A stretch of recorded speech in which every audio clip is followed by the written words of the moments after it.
दुबराजपुर में बरसता है तो सब पे बरसता है, अब बराबर बरसता है, एक ही तरह बरसता है। न हिंदू देखे न मुस्लिम, न मंदिर देखे न मस्जिद, न खेत देखे न खलियान, पानी बरसा तो सब पे बराबर बरसा। लेकिन बाद में जब निरीक्षण करो तो सड़क पे पानी ही नहीं है, मगर पोखरे में पानी है। जब और आगे बढ़ के जाके देखो नदी में, तो पोखरे से ज्यादा नदी में।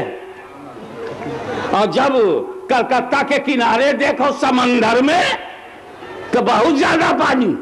और जब पहाड़ी पे जाके देखो तो एक बूंद पानी नहीं। अब लोग बादल से पूछे, ए बादल मुंह देख के बरसा है क्या? बोले काहे को? कहा सड़क के गड्ढे में थोड़ा सा पानी है, तालाब में पोखरे में उससे ज्यादा पानी, नदी में उससे ज्यादा, समंदर में सबसे ज्यादा, और पहाड़ के ऊपर कुछ भी नहीं है। तो क्या तू मुंह देख के बरसा है क्या? तो मुझको केंद्रीय सरकार समझा है क्या? अल्लाह करे बात समझ में आ गई हो। क्या तुम मुझे भारतीय सरकार समझते हो क्या जो मुंह देख के मैं बरसूं? अरे मैं पंजाब का बादल नहीं, आसमान का बादल हूं। सब पे एकता से बरसा, समानता से बरसा, समता से बरसा, न्यायपूर्वक बरसा, बराबर बरसा। मेरे बरसने का अंतर नहीं है। इन जिसने जितना दामन फैलाया उसको उतना ही मिला। गड्ढे का दामन छोटा था, थोड़ा सा पानी मिला। पोखरे का दामन बड़ा था, ज्यादा पानी मिला। दरिया का दामन और बड़ा था, और ज्यादा मिला। समंदर ने सबसे ज्यादा फैला दिया, सबसे ज्यादा मिला।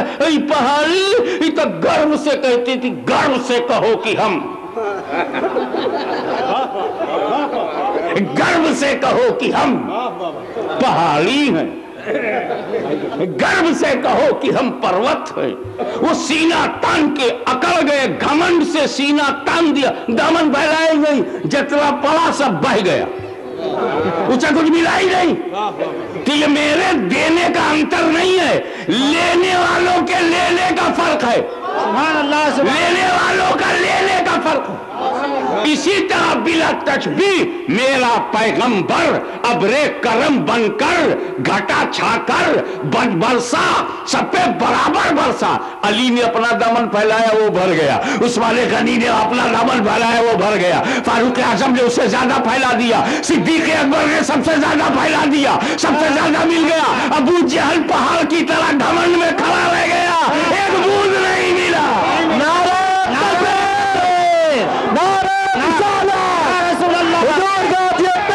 जिंदाबाद जिंदाबाद हुजूर गाजी मिल्लत। सुभान अल्लाह सुभान अल्लाह। एक बात और सोचो, अब तो मैं ऐसे इस्लामपुर में हूं कि बहुत प्रगति पे है, उन्नति पे है। मैं उस समय भी आया था जब दुबराजपुर से रिक्शे पर बैलेंस बना के बैठना पड़ता।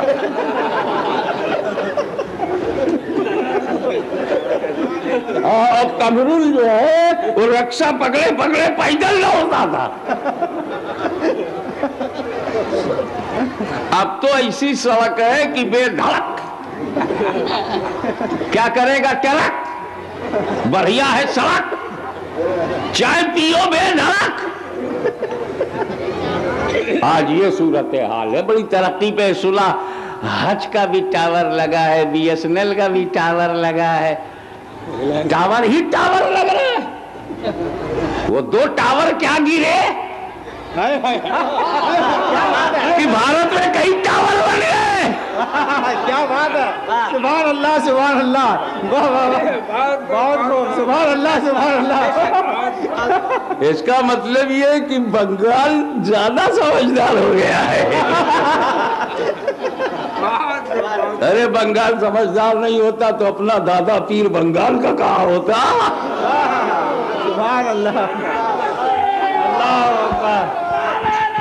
या रसूलल्लाह जिंदाबाद। अरे बंगाल में पीर साहब बैठे हैं, शेखुल हक पंडवी बंगाल में, पंडवा शरीफ में, मालदा में, और बादशाहत छोड़ के बंगाल आए। कितना कीमती है बंगाल, कितना बहुमूल्य है उनका पीरो मुर्शिद। तब तो ताज छूट जाए मगर बंगाल में मौजूद मुर्शिद न छूटे। तो बड़ी तरक्की पे हो, अब इशारा समझने लगे हो। मैं तो समझा था कि 1 बजे रात में बोलूंगा तो सिर्फ मैं ही समझूंगा। तो क्या मालूम कि समझने में मेरे बाप भी मौजूद है। समझने में, नसब में नहीं। हजरात,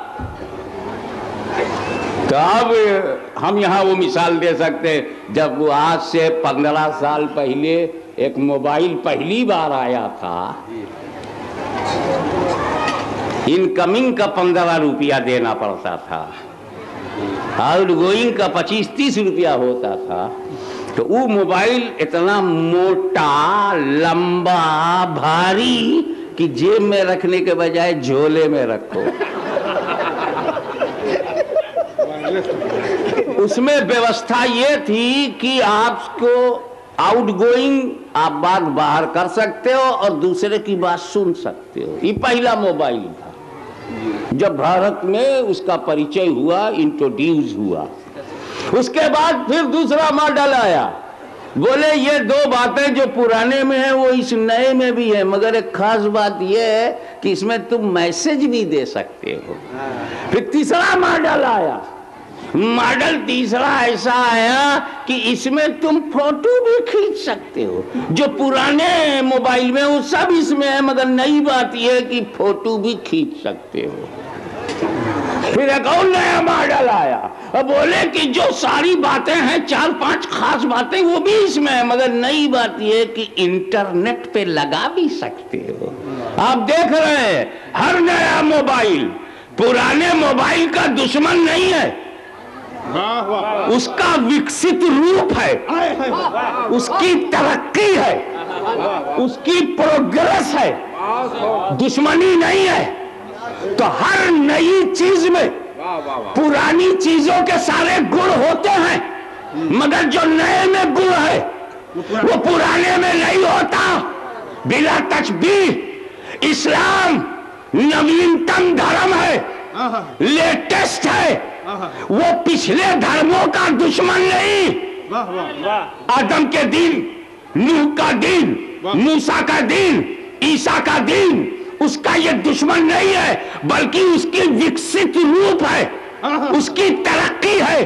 तो जो पुराने धर्मों की खूबियां हैं वो सब इस्लाम में है, मगर जो इस्लाम की खूबी है वो पुराने धर्मों में नहीं है।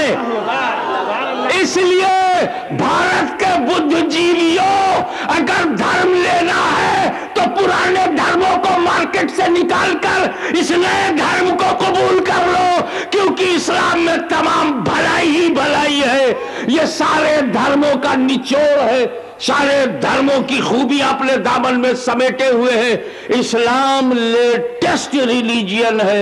मार्केट में जाकर जब लेटेस्ट मोबाइल ढूंढते हो तो बंदगी में आकर लेटेस्ट रिलीजियन क्यों नहीं ढूंढते? अरे तकबीर, अल्लाहू अकबर, अरे रिसालत, या रसूलुल्लाह, गाज़ी मिल्लत जिंदाबाद, हुजूर गाज़ी मिल्लत जिंदाबाद, मज़हब इस्लाम जिंदाबाद, मज़हब इस्लाम जिंदाबाद, नारे तकबीर, अल्लाहू अकबर, रिसालत, या रसूलुल्लाह।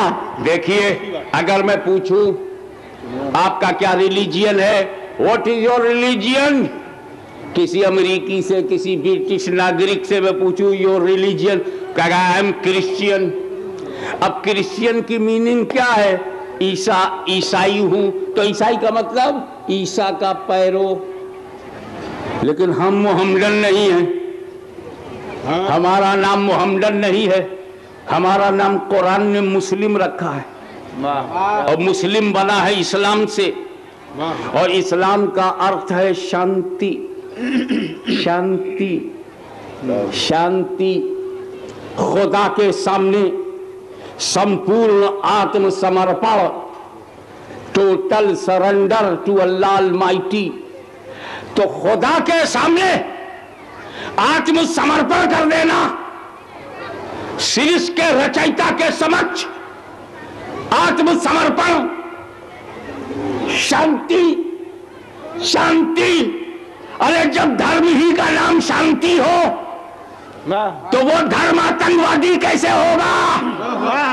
मैं जो चाहूंगा, जब धर्म का मतलब ही शांति है तो वो आतंकवादी कैसे होगा? इस्लाम आतंकवादी नहीं है, आतंकवाद को मिटाने के लिए दुनिया में आया है। सुभान अल्लाह, नारे तकबीर, नारे रिसालत, या रसूलल्लाह, गाज़ी मिल्लत जिंदाबाद, अशरफुल औलिया कॉन्फ्रेंस जिंदाबाद। मैं एक बात पूछता हूं, वो इस्लाम जो हमसे कहता है, हे मुसलमानों, जब एक दूसरे से मिलो तो सबसे पहले क्या करते हो तुम? एक मुसलमान दूसरे मुसलमान से मिलता है तो क्या कहता है? अस्सलामु अलैकुम, शांति हो तुम पर, सलामती। सामने वाले को हम सलामती दे रहे हैं, शांति दे रहे हैं, वो जवाब में क्या कहता है? वालेकुम सलाम, तुम्हारी भी सलामती हो, तुम्हें भी शांति मिले। हमें हम दिन भर में 50 मरतबा शांति देते हैं, शांति लेते हैं, तो जब एक कॉमन मुसलमान की आदत ये हो कि शांति दे शांति ले, वो बेगुनाहों को कत्ल कैसे करेगा? वो इनोसेंट का मर्डर कैसे करेगा? जिस देश में शांति गुनाह हो, दूसरे मुल्कों में टांग लड़ाए, दूसरे देशों में फौज भेज करके इंसानों का खून बहाए, तो याद रख, अच्छी तरह से याद रख, जुल्म फलता नहीं। न कल हलाकू को इतिहास ने क्षमा किया था, न मानव समाज तुम्हें क्षमा करेगा। इसलिए कि किसी देश को यह हक तो है कि अपने देश में जैसा चाहे कानून बनाए, मगर किसी दूसरे देश में हस्तक्षेप करके बेगुनाहों के खून को बहाओगे तो यह तो सही है कि बेगुनाह मुसलमान मरकर जन्नत में जाएगा। यह भी एक कर्म की बात है कि हमारे अमाल अच्छे नहीं थे तो हमें जन्नत में कैसे दिया जाए, तो हमें एक बहाना दिया जा रहा है कि इस बुनियाद पर जन्नत नसीब हो जाओ। लेकिन याद रखो, गरीब नवाज की धरती पर, गौसे आजम के वतन पर हमला तो किया जा सकता है, मगर हमलावर अपनी नस्लों को नहीं बचा सकेगा। क्या बात है? एक मिसाल देना चाहता हूं, एक मिसाल देना चाहता हूं। इमाम हुसैन पर यजीद का हमला तो हुआ, इमाम हुसैन के कैंप में बेगुनाहों का कत्ल हुआ, अब्बास मारे गए, अली अकबर मारे गए, अली असगर को तीर लगा, इमाम हुसैन की गर्दन कटी, यजीद का हमला हुआ, हुसैन की नस्ल पर हमला हुआ, हुसैन के परिवार पर हमला हुआ, हुसैन के खानदान पर हमला हुआ, एक एक बच्चे को चुन चुन कर मारा गया ताकि हुसैन की नस्ल खत्म हो जाए।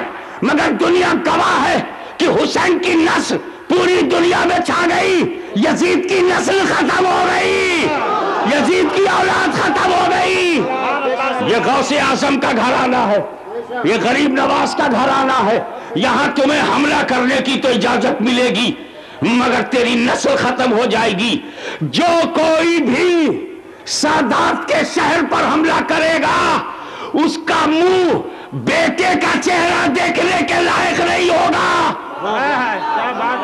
आज भी सिर्फ 2 बेटियां हैं, तवज्जो चाहूंगा, आज भी तवज्जो चाहूंगा, सिर्फ 2 बेटियां हैं।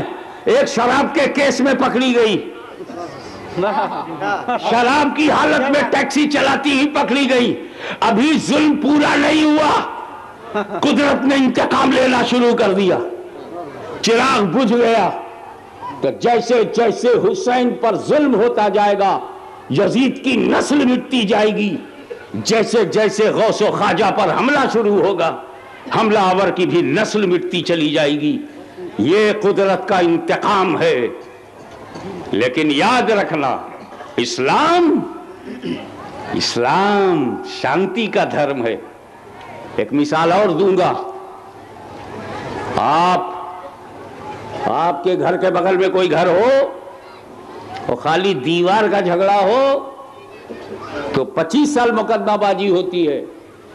खेत में 1 गज 2 गज का झगड़ा हो 25 बरस तक मुकदमा होता है। कोई भी अत्याचार बर्दाश्त नहीं कर सकता। लेकिन आओ, पैगंबरे अमनो शांति, prophet of peace, for the peace, to establish peace, शांति दूत, पैगंबरे शांति, फॉर शांति की स्थापना के लिए शांतिपूर्वक शांति संदेश दे रहे हैं। और एक सच मनवा रहे हैं कि जब एक ड्राइवर ही कार चलाता है, 2 ड्राइवर नहीं चला सकते, तो इतना बड़ा संसार एक ही खुदा चलाएगा, 2 खुदा नहीं चला सकते। अबे 2 ड्राइवर को एक कार में बैठाल दो, क्या कहने, दुबराजपुर तक नहीं पहुंच पाओगे। एक का मूड है दाहिने मोड़ने के लिए और एक का मूड है आगे जाने के लिए। इसने स्टीयरिंग दाहिनी तरफ काटा, उसने एक्सीलेटर दबाया, दोनों कब्रिस्तान पहुंच गए। क्या कहने, 2 ड्राइवर मिलके एक कार नहीं चला सकते तो 3-3 खुदा और 33 करोड़ खुदा इतनी बड़ी दुनिया कैसे चलाएंगे? वाह वाह। एक देश चलाने के लिए एक ही राष्ट्रपति होता है, एक प्रदेश चलाने के लिए एक ही गवर्नर होता है, तो इतनी बड़ी दुनिया चलाने के लिए एक ही खुदा। वरना 2 खुदा होने में एक प्रॉब्लम और आएगा। किसान ने दुआ किया, हे खुदा, अधिकार छीनना जुल्म है, अधिकार छीनना मानवता विरोधी है, क्या कहने, अधिकार छीनना न्याय विरोधी है। बात समझ में आ रही कि नहीं? अधिकार किसी का नहीं छीनना चाहिए। हाँ, हमें जो तेरी माँ का अधिकार है वो अपनी मौसी को देगा। मौसी का हम सम्मान करेंगे मगर माँ वाला अधिकार नहीं देंगे, है ना? जो तेरी बीवी का अधिकार है, तेरी अर्धांगिनी का जो अधिकार है वो अपनी पड़ोसन को देगा। जुल्म नहीं होगा। तो जो खुदा का अधिकार है आए है, वो पत्थरों को देना। आए है, क्या बात। जो अधिकार खुदा का है वो पहाड़ों को देना। क्या कहने, हमें खुदा का बीवी का अधिकार यह है कि उसके सिवा तुम किसी से अपना शारीरिक संबंध नहीं रखोगे, ये उसका अधिकार है। और खुदा का अधिकार यह है कि उसके सिवा किसी को पूजोगे नहीं, ये खुदा का अधिकार है। सुभान अल्लाह, क्या कहने, सुभान अल्लाह, सुभान अल्लाह। तो बड़ी प्यारी बात मेरे नबी ने कही थी कि there is a no worshipable, कोई पूजा के लायक नहीं सिवाय सृष्टि के रचयिता के। रचनाएं रचनाएं हैं, इन्हें रचयिता का दर्जा ना दो।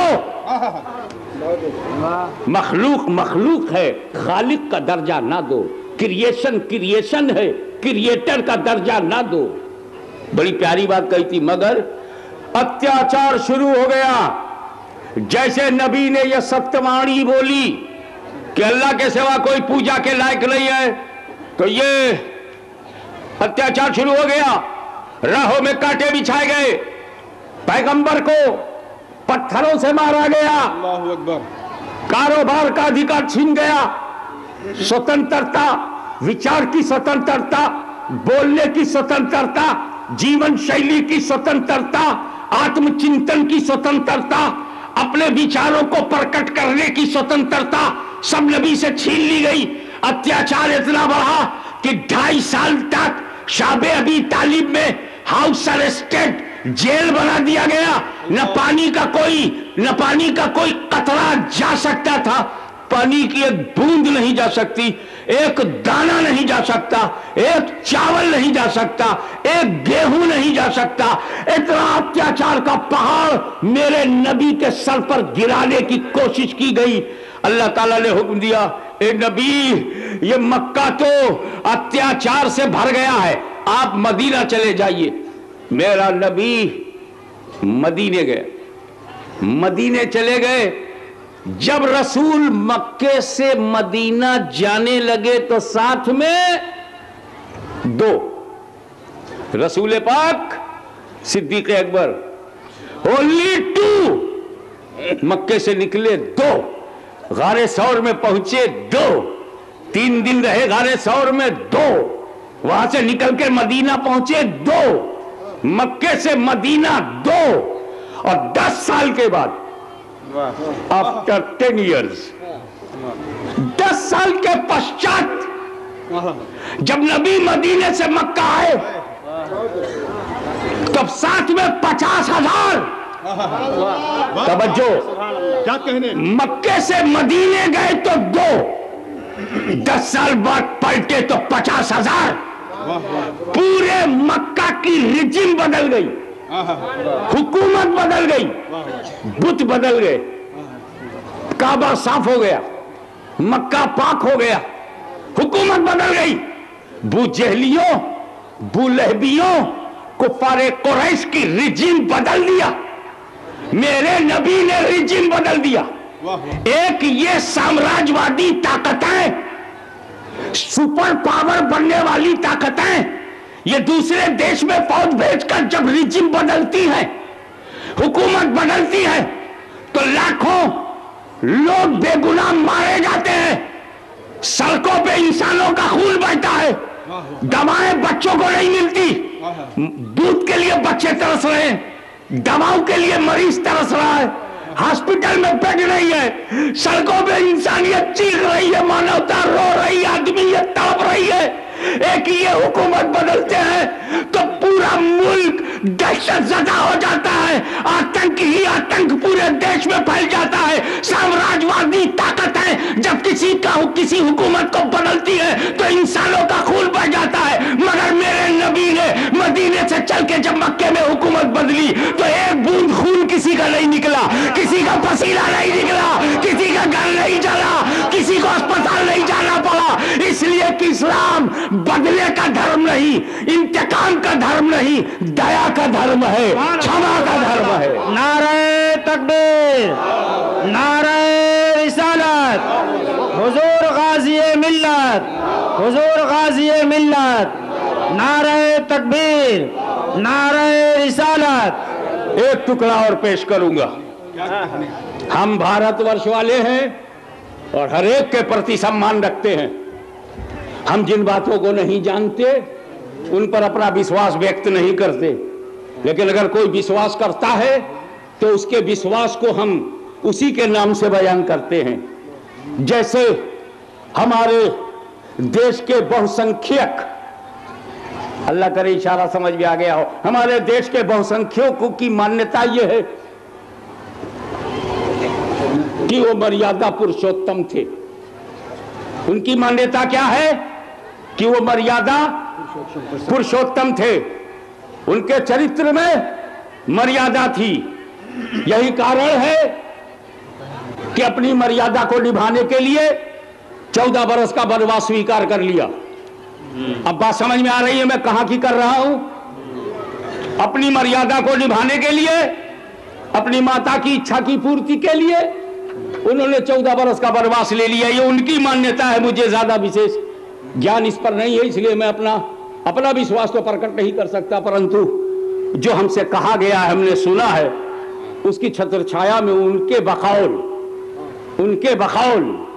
14 बरस का वनवास हुआ और उनकी अर्धांगिनी को रावण ने उठाया, हरण किया। यह अत्याचार था उसका।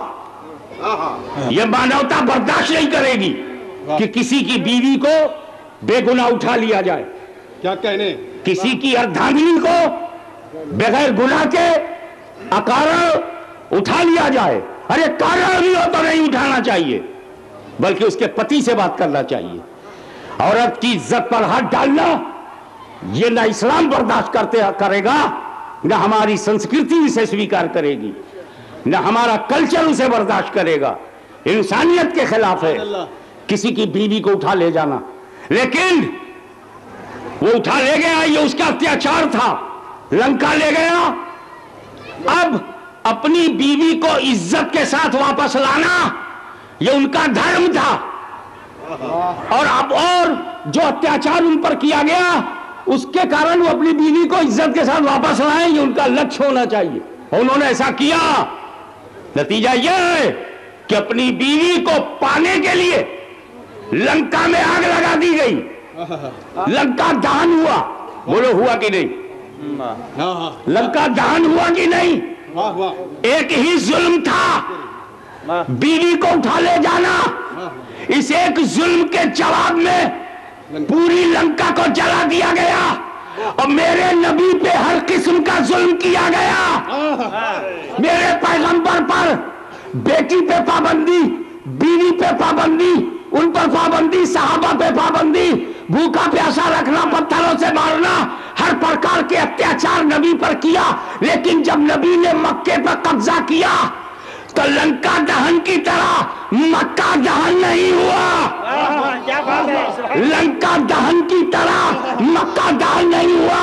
नबी ने लंका को जलाने की तरह मक्के को जलाया नहीं, मक्का और मानवता दोनों को बचाया है। इस्लाम क्षमा का धर्म है, इस्लाम दया का धर्म है, इस्लाम मोहब्बत का धर्म है, इस्लाम प्रेम का धर्म है, इस्लाम अधिकार की रक्षा और सुरक्षा का धर्म है। इस्लाम खून बहाना नहीं, सुकून बांटना जानता है। खून बहाना तो आसान है, लेकिन मेरे दोस्तों पुराने धर्म में लंका जलाना ही सही था, लेकिन इस नए और लेटेस्ट धर्म में जलाओ मत, समझाओ, मारो मत, रास्ता दिखाओ, गाली मत दो, प्यार से समझाओ। तो देख रहे हैं आप, ख्वाजा गरीब नवाज आए, प्यार से समझाया, समझ गए। मखदूम समनानी आए, प्यार से समझाया, समझ गए। तो सुन्नियों, लड़ो मत, लड़ाओ मत। क्या कहना? न लड़ो न लड़ाओ, समझो समझाओ। सुभान अल्लाह, सुभान अल्लाह, सुभान अल्लाह। समझो समझाओ। अब एक प्रोपेगेंडा ही हो रहा, इस्लामी आतंकवाद। ए भाई साहब, आज पहली बार मैं सुना इस्लामी आतंकवाद। आतंकवाद तो ठीक है, बहुत बुरी चीज है। मैं तो हर प्रकार के आतंकवाद की कड़ी भर्त्सना करता हूं, और अपने स्तर से ये कह रहा हूं कि मेरे पीछे करोड़ों सुन्नी मुसलमानों की आस्था है बेशक कि हम आतंकवाद विरोधी हैं। हम आतंकवाद, चाहे आतंकवाद संगठन से हो, चाहे आतंकवाद किसी व्यक्ति से हो, या चाहे आतंकवाद किसी हुकूमत से हो, चाहे आतंकवाद किसी शक्तिशाली देश से हो, हम हर किस्म के आतंकवाद की भर्त्सना करते हैं। There is a no place of terrorism in Islam. इस्लाम में आतंकवाद का कोई स्थान नहीं। इस्लामी आतंकवाद, हमें आतंकवाद तो हराम है, आतंकवाद हराम है, यही हुक्म इस्लाम है, यही मानने में आराम है।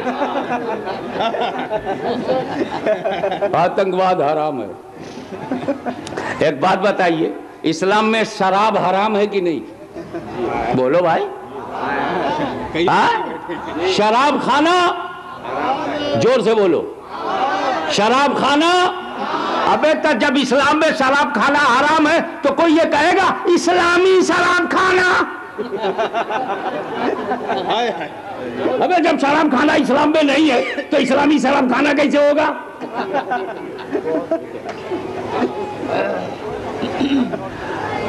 अच्छा, ये रंडी खाना, बोलो भाई। तो जब इस्लाम में रंडी खाना हराम है तो इस्लामी रंडी खाना? अबे जो चीज इस्लाम में नहीं है वो इस्लामी कैसे होगी? तो जब आतंकवाद हराम है इस्लामी आतंकवाद की बोलते हो? क्या हमारे देश के नेता इतने जाहिल हैं, अनपढ़ हैं कि जो इस्लाम में नहीं है उसे इस्लाम में घुसो है?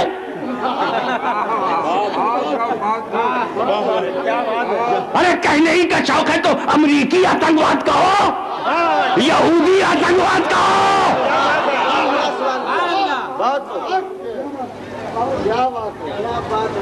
और अपने देश में कहना है तो क्या बीएचपी कम है? बजरंग दल नहीं है? डंडा लेके त्रिशूल लेके घूमते हैं, हम रसूल लेके चले, वो त्रिशूल लेके चले। आतंकवादी कौन है? जो चीज देवता के हाथ में अच्छी लगती थी, देवता के हाथ में, पहले तो देवता के हाथ में पकड़ाया गली गली। अबे क्या करेगा तू गली गली, हर मुसलमान के साथ अली अली।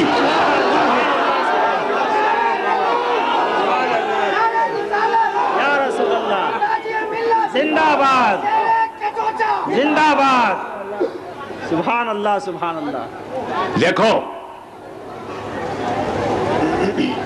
आतंकवाद पे एक आखिरी बात, इस्लाम में नमाज है कि नहीं? रोजा, हज, ज़कात, कुरान की तिलावत है। तो जब ख्वाजा साहब आए, नमाज भी आई, रोजा भी आया, हज भी आया, ज़कात भी आई, कुरान भी आया। अबे जो जो इस्लाम में था सब ख्वाजा साहब लेके आए। अगर आतंकवाद भी होता तो वो भी लेके आते।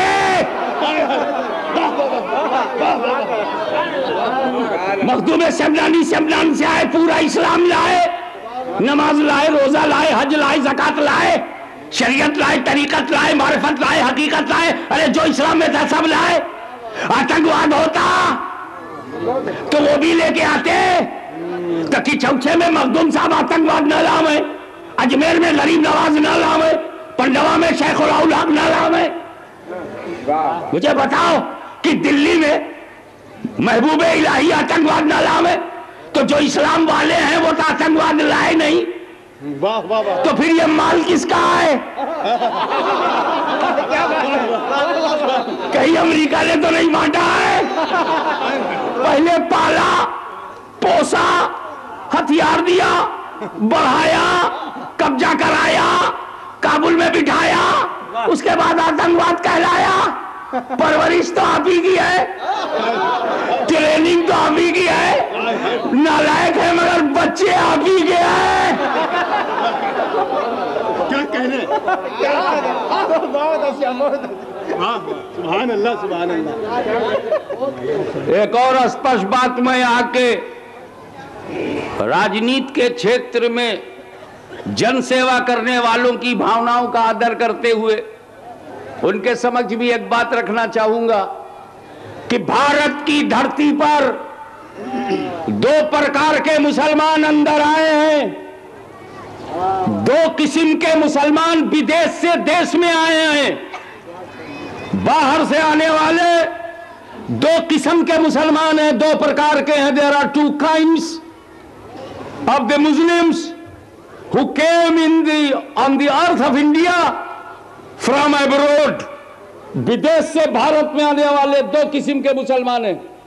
एक बाहर से भारत में जमीन के लिए आया, धरती के लिए आया, सत्ता के लिए आया, पावर के लिए आया, राज के लिए आया, हुकूमत के लिए आया, जमीन के लिए आया।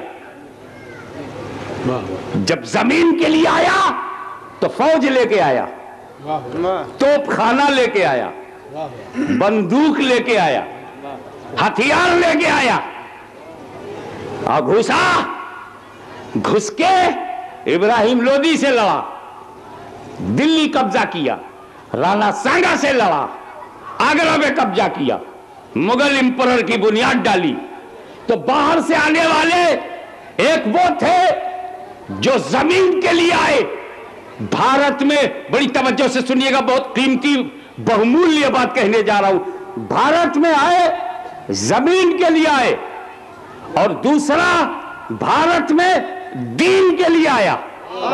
दीन के लिए, जमीन के लिए नहीं, हुकूमत के लिए नहीं, सत्ता के लिए नहीं, पावर के लिए नहीं, दीन के लिए आया। जो दीन के लिए आया वो फौज लेके नहीं आया, तस्बीह लेके आया, पियाला लेके आया, जानमाज लेके आया, कटोरा लेके आया, एक लोटा लेके आया, 4 दीवाने लेकर आया। तो जो दीन के लिए आया वो किरदार लेके आया, जो जमीन के लिए आया वो तलवार लेके आया, वो हथियार लेकर आया। तो जमीन के लिए आने वाले हथियार वाले हैं और दीन के लिए जो आया वो किरदार वाला है। तो जमीन के लिए तवज्जो चाहूंगा, कीमती बात दे रहा हूं, और जो चाहे वहीं से मुझे दुआ दे। जमीन के लिए जो आया उसे बाबर जहीरुद्दीन कहते हैं, जमीन के लिए जो आया उसे बाबर जहीरुद्दीन कहते हैं, और जो दीन के लिए आया उसे ख्वाजा मोइनुद्दीन कहते हैं। अल्लाहु अकबर, या रसूल अल्लाह, या रसूल अल्लाह, जिंदाबाद जिंदाबाद जिंदाबाद जिंदाबाद। अपने काम के लिए बाबर आया, काम के लिए हुमायूं आया, काम के लिए नादिर आया, काम के लिए गौरी आया, इस्लाम के लिए गरीब नवाज आए, इस्लाम के लिए कुतुबुल अख्ताब आए, इस्लाम के लिए बाबा फरीद आए, इस्लाम के लिए महबूब इलाही आए, इस्लाम के लिए आइले हिंद आए, इस्लाम के लिए मखदूम पंडवा आए, इस्लाम के लिए मखदूम सेमलानी आए। तो इस्लाम का प्रतिनिधित्व गौरी नहीं करता, बाबर नहीं करता, हुमायूं अकबर ये दीन के नुमाइंदे नहीं है, ये जमीन के नुमाइंदे हैं। गरीब नवाज दीन का प्रतिनिधित्व करते हैं, मखदूम सेमलानी दीन का प्रतिनिधित्व करते हैं। तो मेरे दोस्त, रिलीजियन का रिप्रेजेंटेटिव, इस्लाम का प्रतिनिधित्व करने वाला मोइनुद्दीन है, ख्वाजा मोइनुद्दीन। मुझे बताओ, ख्वाजा आतंकवाद मिटाने आए थे या बढ़ाने? गरीब नवाज की चिश्ती निजाम अमनो शांति का निजाम है, आत्मा के शुद्धिकरण का निजाम है, मन की शांति का और मानसिकता की पवित्रता का निजाम है। तो ख्वाजा गरीब नवाज इस्लाम के नुमाइंदे हैं।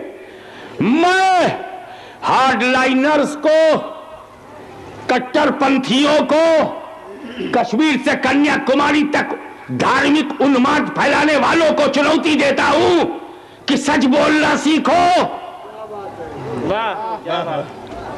कहां बाबर, कहां ख्वाजा, कहां हुमायूं, कहां मखदूम अशरफ, कहां अकबर, कहां मखदूम पंडवा।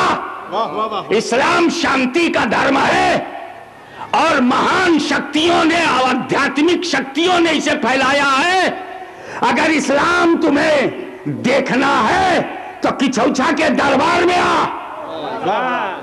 वहां तुझे सब इकट्ठा मिलेंगे। ख्वाजा के दरबार में जा, सब इकट्ठा मिलेंगे। मखदूम पंडवा के कदमों में जा, सब इकट्ठा मिलेंगे। ख्वाजा निजामुद्दीन महबूब इलाही के चरणों में जा, सब इकट्ठा मिलेंगे। तो लड़ाने वाले कुफ्र के नुमाइंदे हैं और राह दिखाने वाले इस्लाम के नुमाइंदे हैं, क्योंकि ये दीन अल्लाह का पसंदीदा दीन है। इस्लाम शर्म नहीं आती, आतंकवादी है। अबे आतंकवादी ढूंढो। एक बात बताओ, मगर हाशमी मियां, चेचनिया में आतंकवाद है, फलस्तीन में है, कश्मीर में है, काबुल में है। अच्छा, इस्लामी आतंकवाद चेचनिया में, इस्लामी आतंकवाद फलस्तीन में, इस्लामी आतंकवाद काबुल में, इस्लामी आतंकवाद कश्मीर में। अच्छा, क्या 4 ही जगह इस्लाम है? अबे इस्लाम तो इस्लामपुर में भी है, आतंकवाद क्यों नहीं? मुर्शिदाबाद में इस्लाम, क्या कहने, क्या बात है। पूरे बंगाल में इस्लाम, इस्लामपुर में नमाज है कि नहीं? यह लोग रोजा रखते हैं कि नहीं? यहां से लोग हज करने गए हैं कि नहीं? ज़कात देते हैं ना? अबे जो जो इस्लाम में है सब इस्लामपुर में है, आतंकवाद क्यों नहीं है? बोले इस्लाम में आतंकवाद ही नहीं है तो गाय को रहे। कलकत्ते में आतंकवाद नहीं है, क्यों? इस्लाम तो है। इस्लाम में अगर आतंकवाद है तो जहां जहां इस्लाम होगा वहां वहां आतंकवाद होना चाहिए। सऊदी अरबिया में इस्लाम है, आतंकवाद नहीं। ईरान में आतंकवाद नहीं। मुझे बताओ,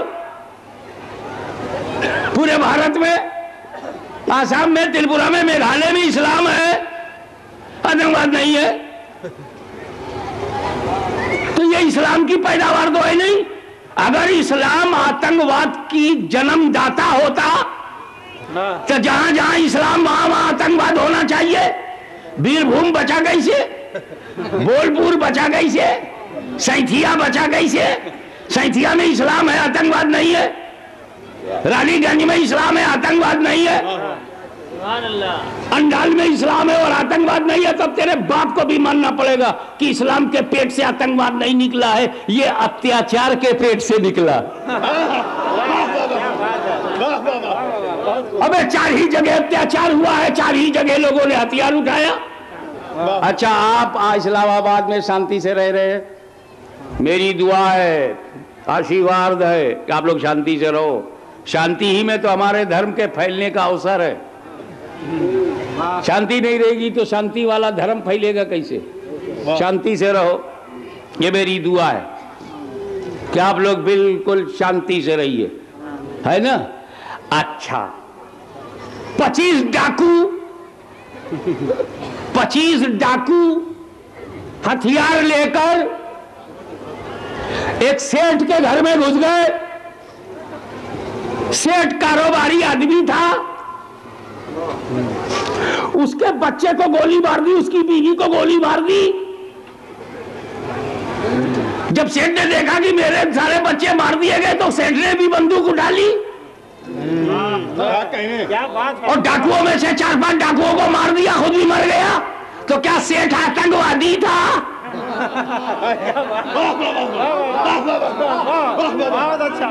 अरे जब कोई हमारे देश पर चढ़ बैठेगा, हमारे घर पर हमला करेगा, हमारे घर को जला देगा, हम बैठे बैठे मुंह देखेंगे? क्या बात है। तो कहीं ऐसा तो नहीं कि कश्मीर में अत्याचार हुआ हो, फिलिस्तीन में अत्याचार हुआ हो, चेचनिया में अत्याचार हुआ हो और मजबूर होकर लोगों ने हथियार उठाया हो। तो ये इस्लाम का दिया हुआ नहीं है, ये जालिमों के अत्याचार का दिया हुआ है। क्या बात है। अब अगर तुमको ये मिटाना है, आतंकवाद को खत्म करना है, तो आतंकवाद के कारणों को खत्म करो, उसका जो रीजन है उसे खत्म करो। अबे जो गरीबी का कारण है वो खत्म ना करो, और गरीब खत्म करेंगे। ऐसी हुकूमत से अल्लाह बचाए जो गरीबी खत्म करने के बजाय गरीब को खत्म करे। अबे गरीबी खत्म करने के लिए गरीब को मत मारो, गरीबी का कारण मार दो। जो गरीबी का कारण है, समानता नहीं है, न्यायपालिका नहीं, न्यायपूर्वक नहीं है, समता नहीं है, no classless society in your mind, no stateless society आप इन योर ओपिनियन। आप बराबर समझते नहीं, क्लासेस में बांट दिया। तो कारण क्या है? गरीबी का पहला कारण यह है कि लोग शिक्षित नहीं है। कारण मिटाओ, शिक्षा बढ़ाओ। लोग टेक्निकल नहीं है, टेक्नोलॉजी बढ़ाओ, गरीबी हटाओ। हमें कारण हटाओगे तब जाकर गरीबी हटेगी। तो आतंकवाद हटाना है तो उसका कारण हटाओ। जिसकी जमीन है उसे दे दो, जिसका हक है उसे दे दो, बैतुल मुकद्दस जिसका हक है दे दो, फलस्तीनियों का जो हक है उसे दे दो, चेचनिया के जो अरमान है उसे दे दो। तुम जुल्म करना बंद कर दो। अपना गुनाह इस्लाम की गर्दन पर। और एक बात और बताओ, इस्लाम कैसों बरस से है? पूरी दुनिया में कैसों बरस से है? 1400 बरस से ज्यादा हो गया है। जी 1470 बरस हो गया है और आतंकवाद 50 बरस से। तो बताओ इसकी अम्मा कौन? इस्लाम तो हो नहीं सकता। इस्लाम 1400 बरस से है। अगर इस्लाम के पेट से ये निकलता पहले भी होता तो 1400 बरस पहले आतंकवाद होता। ये 25-50 साल से है। तो बताओ इसकी अब्बा अम्मा कौन है? कहीं ऐसा तो नहीं साम्राज्यवादी ताकत है अब्बा अम्मा हो?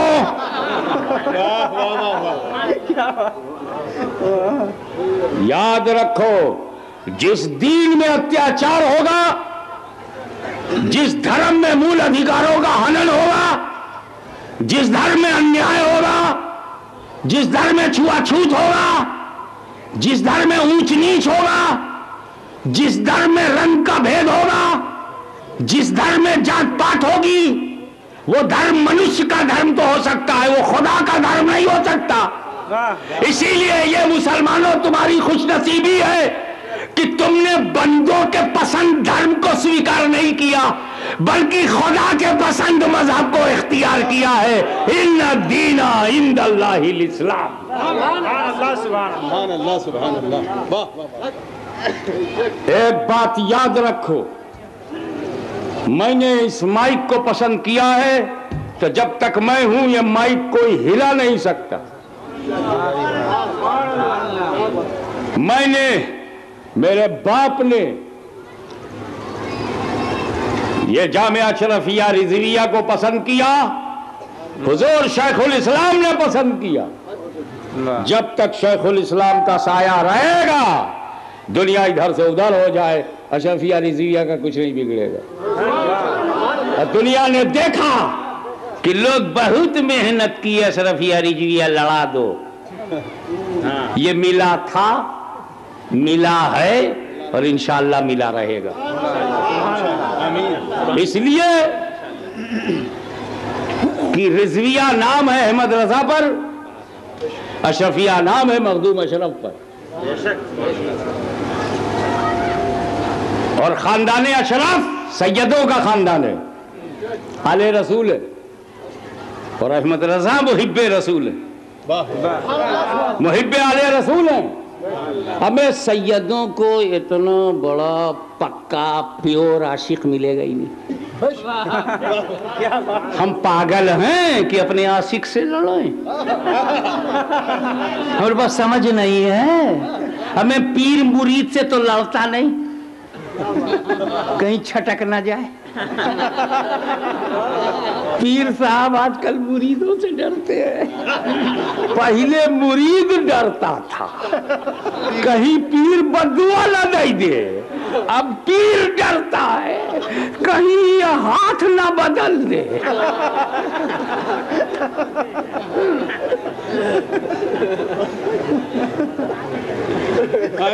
सुभान अल्लाह। तो एक पक्की, या तो फिर सैयद लोग पागल हैं जो आशिक को नहीं पहचानते। अबे जब आला हजरत जैसा आशिक हमको मिलेगा नहीं तो हम छोड़ेंगे क्यों? तुम अहमद रजा आला हजरत अजीमुल बरकत करते रहो, हम अंदर अंदर खुश होंगे। आशिक का नाम लिया जा रहा है, आशिक का नाम। अरे हजरत बिलाल की तारीफ करो तो रसूल खुश होते हैं, आशिक का नाम लिया जा रहा है, आशिक का नाम लिया जा रहा है कि नहीं? और एक बात सुन लो कि चौछा बरेली ये आजकल के बच्चों से नहीं पहचाना जाता, कि चौछा हाशमी से नहीं पहचाना गया, अल्लामा अजहरी साहब से बरेली नहीं पहचाना गया, अल्लामा तौसीफ रजा से नहीं पहचाना गया, वो आला हजरत से बरेली है, ये मखदूम अशरफ से है। लड़ा के देखो, तुम्हारा खानदान मर जाएगा।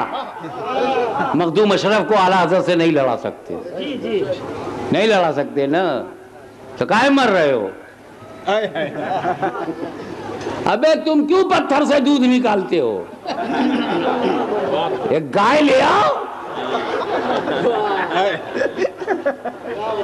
काहे फरहाद की तरह पगलाने हो? पत्थर से दूध निकालेंगे।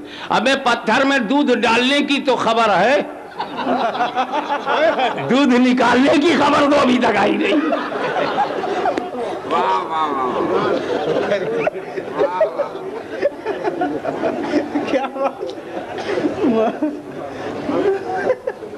क्या कहने। सुभान अल्लाह सुभान अल्लाह सुभान अल्लाह सुभान अल्लाह।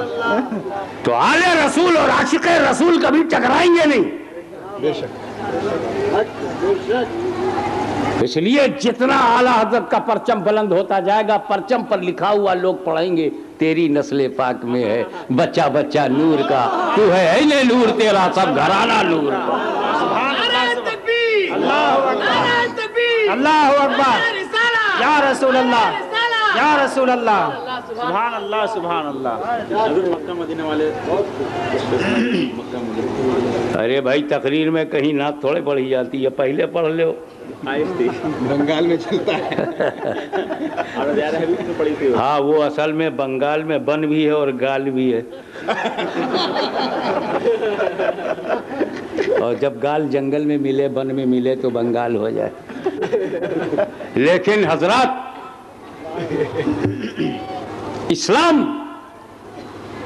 दया का धर्म है, क्षमा का धर्म है। इस्लाम जख्मों को बढ़ाता नहीं, मिटाता।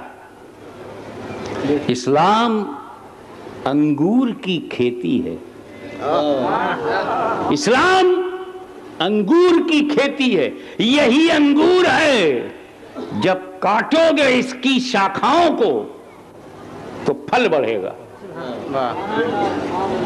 यही वजह है जब जब इस्लाम काटा गया है तब तक बढ़ता चला गया। बढ़ता चला गया। बेशक सुभान अल्लाह। क्या कहने। जंग कहीं भी हो, फैसला करबला में होता है। इसीलिए करबला लड़ाई का मैदान नहीं है। लड़ाई का मैदान होता तो इमाम हुसैन आर्मी लेके जाते, फौज लेके जाते। जहां एक तरफ फौज हो, दूसरी तरफ फौज ना हो, लड़ाई कहां। तो इमाम हुसैन बगैर फौज के आप करबला में जा रहे हैं। ये तो लड़ाई नहीं हुई कि यजीद 20,000 या 60,000 फौज लेके आए, उसकी फौज आई, यजीदी फौज आए, इब्ने जियाद की कमान में आए, शिम्र जिलजोशन के हाथ के नीचे आए। और इमाम हुसैन, आप बगैर फौज के, बगैर आर्मी के, बगैर सेना के क्यों जा रहे हैं? वो कहा मैं जंग करने नहीं जा रहा हूं, फैसले के मैदान में जा रहा हूं। तो करबला का मैदान फैसले का मैदान। इसीलिए जब बगदाद पे हमला हुआ था तो मुझे बहुत दुख हुआ था, मेरा कलेजा जलने लगा था। जब वहां की गलियों में बेगुनाहों का खून हुआ तो मुझे दुख हुआ, मानवता के नाते तकलीफ हुई। लेकिन मैंने देखा कि फौज अब करबला में चली गई, वहीं से मेरी आत्मा संतुष्ट हो गई, वहीं से मुझे इत्मीनान हो गया कि अब यह मैदान जंग का बदल के फैसले के मैदान में गया है। कल यजीद का यहां फैसला हुआ था, आज पलीद का यही फैसला होगा। बस वक्त का इंतजार करो। अगर ये फंसा ना होता, अल्लाह करे जुमला समझ में आ जाए, अगर ये फंसा ना होता तो दिल्ली में आके हंसा ना होता। हिंदुस्तान अभी इतनी अहमियत नहीं रखता कि इतने घमंडी आदमी को बर्दाश्त करे। वो तो अपने दोस्त को भी मुंह चिढ़ाता है।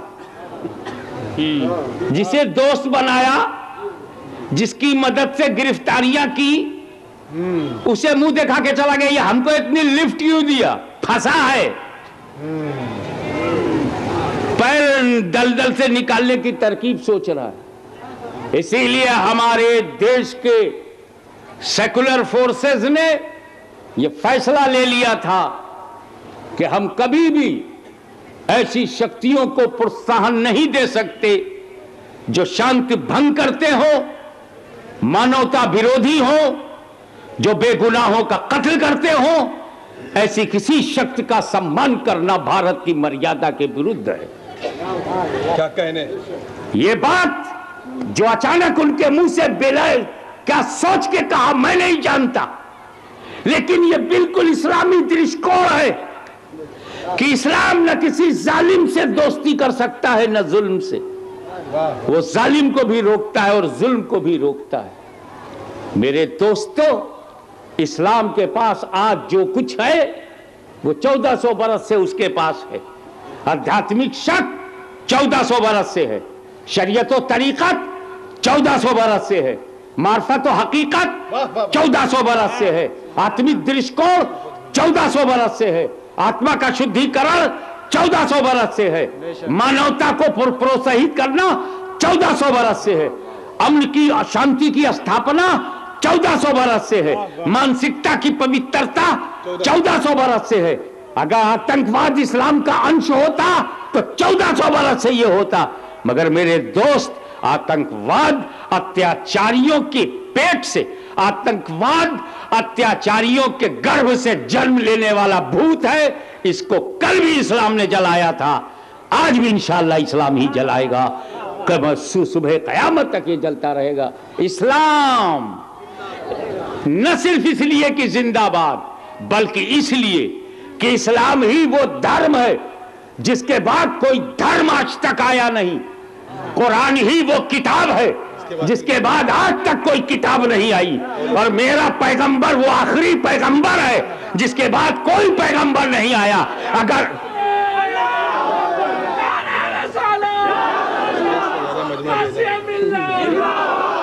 अगर लेटेस्ट ट्रांजिस्टर आज चाहिए, लेटेस्ट लाउड स्पीकर चाहिए, लेटेस्ट मकान चाहिए, लेटेस्ट कार चाहिए, लेटेस्ट लारी चाहिए, लेटेस्ट ट्रांसपोर्ट चाहिए, लेटेस्ट पॉलिटिक्स चाहिए, तो आज भी लेटेस्ट रिलीजियन चाहिए, और वो सिर्फ इस्लाम है। ये 20 करोड़ क्यों एक्सेप्ट करें? 80 करोड़ दरवाजा खुला है, चले आओ और इस नवीनतम धर्म को अपनाओ। इसमें हर धर्म का तुझे गुण मिलेगा। ये तुम्हारी नजात का वाहिद जरिया है। इन्ना दीना इंदल्लाहिल इस्लाम व आखिरु दावाना अनिल हम्दुलिल्लाहि रब्बिल आलमीन। सलातो सलाम के लिए खड़े हो। या नबी सलाम अलैका, या रसूल सलाम अलैका, या हबीब सलाम अलैका, सलवातुल्लाह अलैका। ऐ मेरे मौला के प्यारे, नूर की आँखों के तारे, अब किसे सैयद पुकारे। हम तुम्हारे, तुम हमारे, या नबी सलाम अलैका, या रसूल सलाम अलैका, या हबीब सलाम अलैका, सलवातुल्लाह अलैका। अस्सलातु वस्सलामु अलैका या रसूलल्लाह, अस्सलातु वस्सलामु अलैका या नबी अल्लाह, अस्सलातु वस्सलामु अलैका या हबीब अल्लाह, व अला आलिका व अस्हाबिका या नूर अल्लाह। अल्लाहुम्मा सल्लि अला सय्यिदिना मौलाना मुहम्मदिन व अला आलि सय्यिदिना मौलाना मुहम्मदिन व बारिक व सल्लिम। व बिका अस्तगीस फअक्सनी व अलैका तवक्कलतु फअक्फिनी, या काफी व इक्फिनिल मुहिम्मात मिन अमरि दुनिया वल आखिरह, व या रहमान दुनिया वल आखिरह, व या रहीमहुमा। रब्बना आतिना फिद दुनिया हसनह व फिल आखिरति हसनतम व क़िना अज़ाबन्नार, वअदखिलनल जन्नत मअल अबरार, या अज़ीज़ व या गफ़्फ़ार या रब्बल आलमीन। रब्बना तक़ब्बल मिन्ना इन्नका अंतस समीउल अलीम व तुब अलैना इन्नका अंतत तव्वाबुर रहीम। व सल्लल्लाहु तआला अला खैरि खल्क़िही व नूरि अर्शिही मुहम्मदिन व आलिही व अस्हाबिही अजमईन रहमतिका या अरहमर राहिमीन।